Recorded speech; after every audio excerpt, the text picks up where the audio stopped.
Leo was a golden retriever with a heart as big as his appetite. His owner, Mark, often joked that Leo was more human than dog. He had a knack for understanding emotions, a talent for finding lost socks, and an uncanny ability to sense when Mark was having a bad day. Leo was more than a pet. He was family. It was a crisp autumn morning in the small town of Willow Creek. The leaves had turned shades of amber and gold, and the air carried the faint scent of wood smoke. Mark, a freelance graphic designer, was working from home, as he often did. Leo lay at his feet, his tail thumping lazily against the hardwood floor.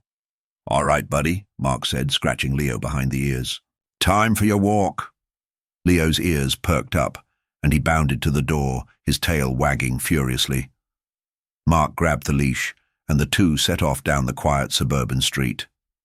The neighborhood was peaceful, the kind of place where everyone knew each other's names and dogs roamed freely in fenced yards. As they walked, Leo sniffed at every bush, tree, and fire hydrant, his nose working overtime. Mark let him explore, enjoying the simple pleasure of the morning. But as they turned onto a less familiar path near the edge of the woods, Leo's behavior changed. Chapter 2. The Strange Object. Leo's ears twitched, and his nose went into overdrive. He pulled on the leash, leading Mark off the path and into the underbrush. Mark hesitated. The woods were dense here, and he wasn't sure what Leo had picked up on. "Leo, come on, buddy," Mark called, tugging gently on the leash. But Leo was determined. He tugged harder, his nose to the ground, until Mark finally gave in and followed. They hadn't gone far when Leo stopped abruptly. He began digging furiously at the base of a large oak tree, dirt flying in all directions. Mark watched, puzzled. "What is it, boy? A squirrel?" But then Leo stopped digging and stepped back, his tail wagging proudly.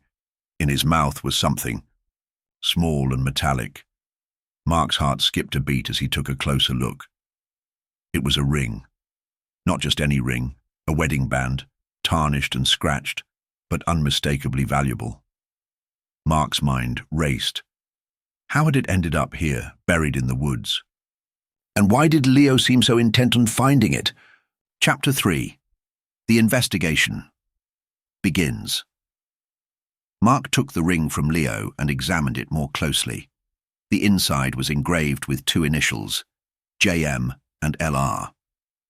Mark's stomach churned. He had a bad feeling about this. He pocketed the ring and hurried home, Leo trotting happily beside him. Once inside, Mark pulled out his laptop and began searching for any news about missing persons or unsolved cases in the area. His search turned up nothing recent, but then he stumbled upon an old article from 5 years ago. The headline read, "Local couple disappears without a trace." Mark's heart pounded as he read on. The couple, James and Laura Reynolds, had vanished after a hiking trip in the nearby state park. Their car had been found abandoned, but there had been no sign of them. Until now. Mark's hands trembled as he picked up the phone and dialed 911. Chapter 4. The Call to 911. 1. What's your emergency? The dispatcher's calm voice answered. "Hi, my name is Mark Thompson. I think I've found something that might be connected to a missing persons case," Mark said, his voice shaking. "Can you tell me what you found, sir?" The dispatcher asked. "It's a wedding ring. My dog found it buried in the woods near my house. It has initials engraved inside, JM and LR.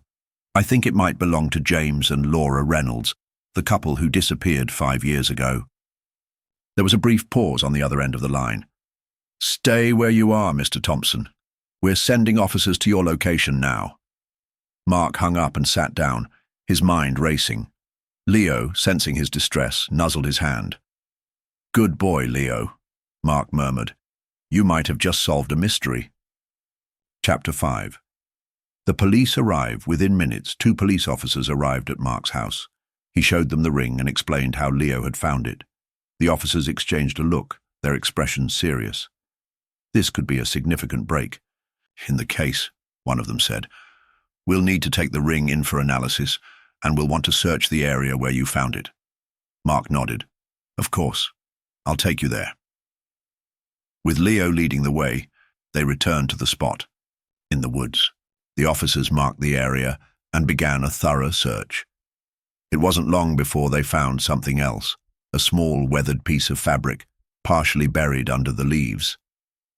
"This looks like it could be from a jacket," one of the officers said, carefully bagging the fabric. "We'll need to bring in a forensic team to do a more extensive search." Mark's heart sank. He had hoped that the ring was just a lost item, but now it seemed more likely that something terrible had happened here. Chapter 6. The search intensifies. Over the next few days, the woods near Mark's house became a hive of activity.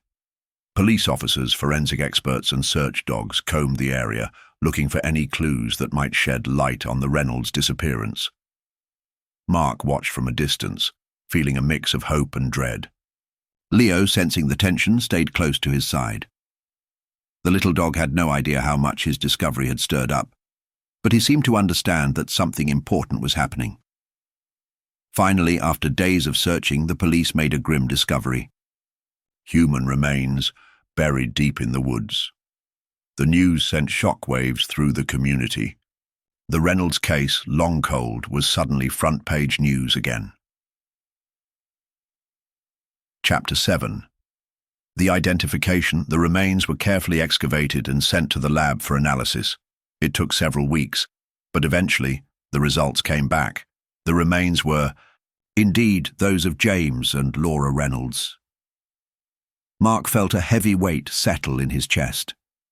He had never known the couple, but the thought of what they must have gone through was almost too much to bear. He couldn't help but wonder who had done this to them and why. The police, meanwhile, were working tirelessly to piece together what had happened. The ring, the fabric, and the remains all pointed to foul play. But without any suspects or witnesses, the case was still a mystery. Chapter 8. A break in the case, then a breakthrough. The forensic team discovered a partial fingerprint on the inside of Thering. It was a long shot, but they ran it through the database and got a match.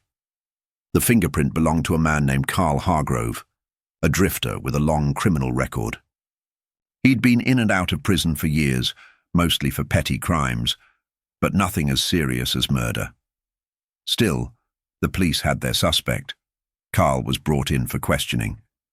At first, he denied any involvement in the Reynolds disappearance, but when confronted with the evidence, the ring, the fingerprint, and the fact that he had been seen in the area around the time of their disappearance, he began to crack.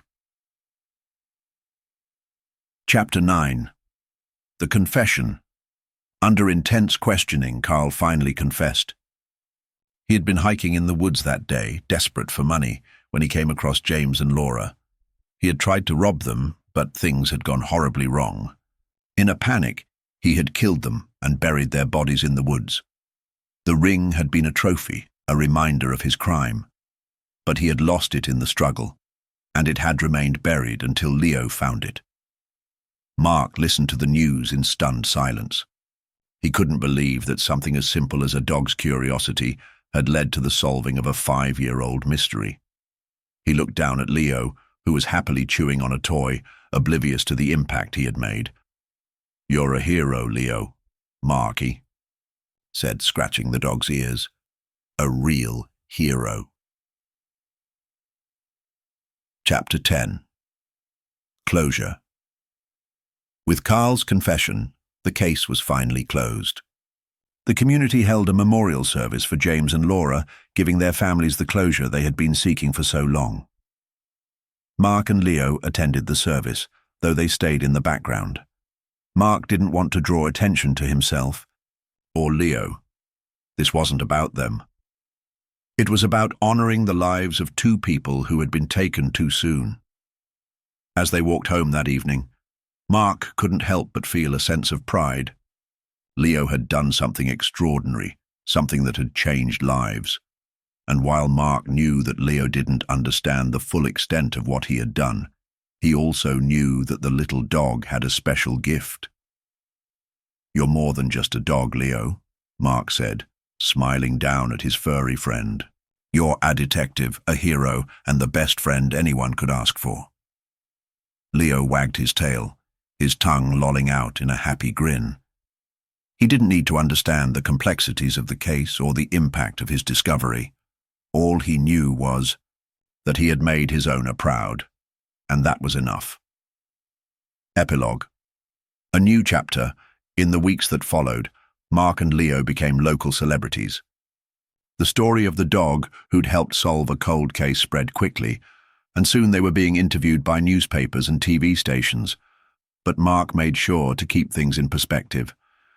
He didn't want Leo to be overwhelmed by the attention, and he certainly didn't want to exploit the tragedy of the Reynolds deaths.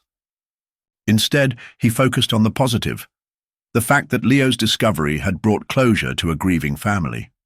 As for Leo, life went on as usual. He continued to enjoy his walks, his toys, and his favorite treats. But every now and then, when they passed the edge of the woods, he would pause and sniff the air, as if remembering the day he had found the ring. Mark would smile and give him a pat on the head. "Good boy, Leo," he would say. "Good boy." And in that moment, everything was right in the world.